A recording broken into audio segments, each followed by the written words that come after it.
report. 20%? 20%, huh? How'd you learn about these sale averages and stuff? The sale of averages. Joe Verde training is really good. It was a car sales training. Brian Tracy has some trainings on sales. I've been to a lot of them. You're going to see a lot of this for car sales because that's where I learned a bulk of it. When I was in Legal Shield, I did pretty much every training I possibly could when it came to sales, or prepaid legal back then. Okay. 20% is national average. There's national average for car sales. It's national average for phone sales. It's national average. There's national average for phone sales. 20% actually. 1 out of 5. 20% is actually kind of even a higher number. So think of the 100 no challenge. You guys familiar with the 100 no challenge?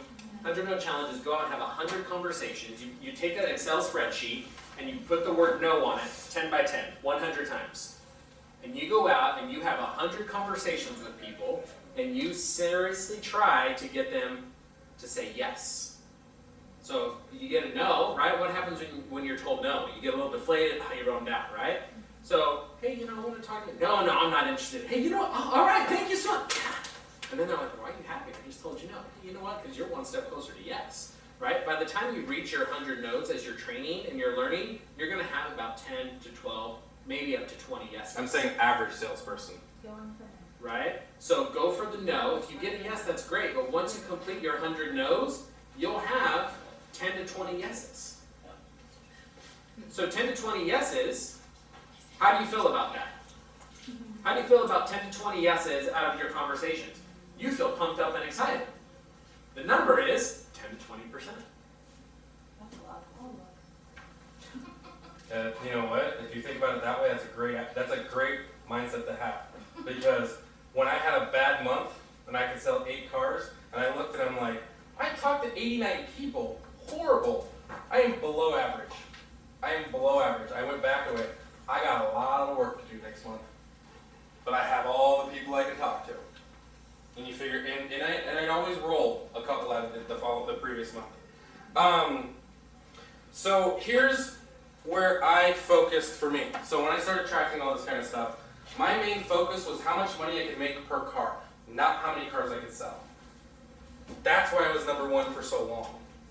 Because the unit average, because somebody can sell 15 cars and only make $100 per car, make $1,500.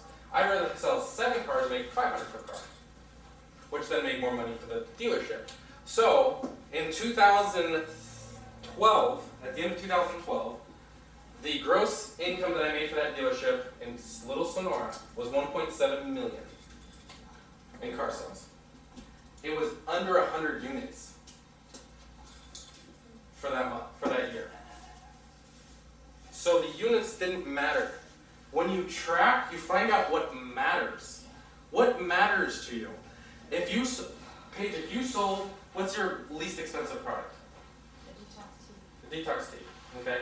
If you sold 100 of those, you'd probably be pretty happy. What's your most expensive product? The vitamin pack. Vitamin pack. What's the rate? You don't have to give a dollar amount, but what's the difference in pricing? Well, I only know the pricing, so it's 16 versus 102. 102. Okay. So 100 of the $16 on you said detox? The tea. Or 25 of the other one. What would you rather have? 25 of the other one, right? Is this one harder to sell? No, I mean, a little bit. A little bit. I mean, people take vitamins, so I guess it's not hard. I feel like some people do the tea as like a little easy out because they want to do something a little bit and they know it's good. So I don't know.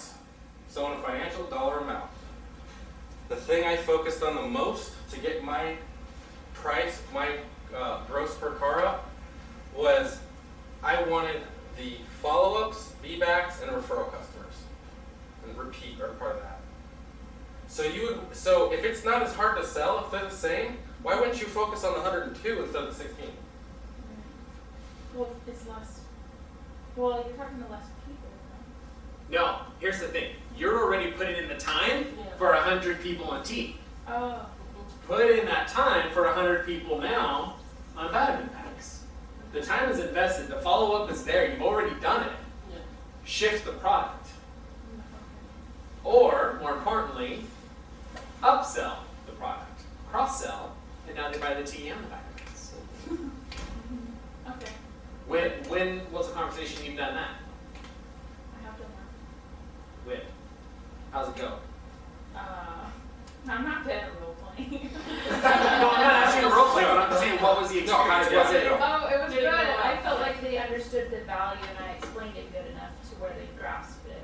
Right? So, are you having that conversation with every single tea purchaser? No. Okay? So, You should. so it's really about going back to what we were talking about, Brandon, consistency. Do they use it? No. How do we know they don't use it? Because we don't ask. We don't ask, we don't know. We don't know, they don't buy. They don't buy, we don't make money. They don't make money, why are we doing our business? Right? So it's about having that consistency and having that question. So today I'm gonna track how many vitamin people I upsell. And that's a step for you. I talked to 100 people, 30 said yes. It's 30% closing rate. So now when you go and mentor your team and you say, hey, I'm gonna show you the facts that I can close 30%. So when you ask Brendan, where do you come up with your facts, where do you come up with your numbers? Training, and the numbers are his numbers for that industry. You're gonna have different industry numbers, Bonnie's gonna have different industry numbers, we're all gonna have different industry numbers. But you track your own results. When I worked at Avon, I can close to a yes, not a sign up, a yes, 8 out of 10 times. 8 out of 10. Not a sign up, Yes, I can get in front of them and have a meeting and discuss it. That's Out of those 8, I can get 6 signed up. So we'll get, Yes, yes is a win. It's not a no. we'll take a break right out. We'll take a break right now. So the biggest thing for any company, direct sales, or small business or anything, there are things everybody should be tracking. Everybody should be tracking where the business is coming from. Brandon, when somebody calls, do you ask every time how they heard about you? No, but we really should. Because if you do, then you can find out a lot of different aspects. Like, if it's coming from TV and you're spending $2,000 a month on a TV ad, is the ROI there? Are you making it? Has anybody called because of that TV ad, or are you just throwing $2,000 a month out? That's how I feel with radio right now. Okay. Social media, business events, social events, networking, repeats, referrals. My biggest business was repeats and referrals. And that's why I made the most money out of anybody 37 months in a row. Because I went, oh, I can make $2,685 off my B-backs that I sold, but my internet cut clients, I only make $1,000 off of them. What's be that? B-backs were somebody who came on the lot and didn't buy right away, and I followed up and they bought back. B-back, yeah. Would that be like someone paying for it? Yes, Yes. and then bought Yeah, later. here's Yes. the Exactly. bottom line with that, and you're just really saying that if you're doing follow-up. On Yeah. the time that you're not, you don't have anything, you go and that's when those 10 calls that you make, that's your follow-up, and that's your feedback. But here's the thing. So those three, I made $2,685 off 3, right? Referral customers. I only did 1 that month. I made $1,250 off 1. So the B-backs, I was averaging about $800, $850. The referral, I made $1,250 off 1. Why would I not focus on more referrals and learn more training and figure out more ideas on how to get more referrals? Why would I not do that? They listen better, they trust you and know you and like you. So if you tell them to go to a certain car, they're gonna trust that you know what you're doing and it's the right car. You know, in the back of your mind, you're gonna make more money off it. So Kim just said, man, there's so many different things you can track, right? So many things. How do I know if I'm writing down the right thing to track? You don't have to write anything down unless your customer tells you. So Paige, you're my very first customer. Hey Paige, you know what? Thank you so much. How'd you hear from me? Oh, I saw your ad on Facebook. Perfect. I write Facebook down. Jan's my second customer. Hey Jan, you know what? I heard about you on a radio station. Oh, great. Radio, 1. right? Ronnie, how'd you hear about it? Oh, I saw it on Facebook. Oh, Facebook, another Facebook too, right? Facebook's working. Right, Angie, you looked me up on Google? All right, internet, right? You only add to what your customers tell you. You don't have to say, did you hear about me on the radio? Did you hear about me on this? You don't have to figure out what you need to write down.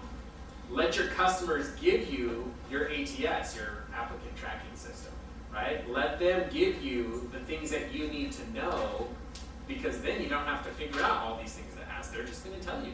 And Brandon, God, this month, I mean, social media, right? Social media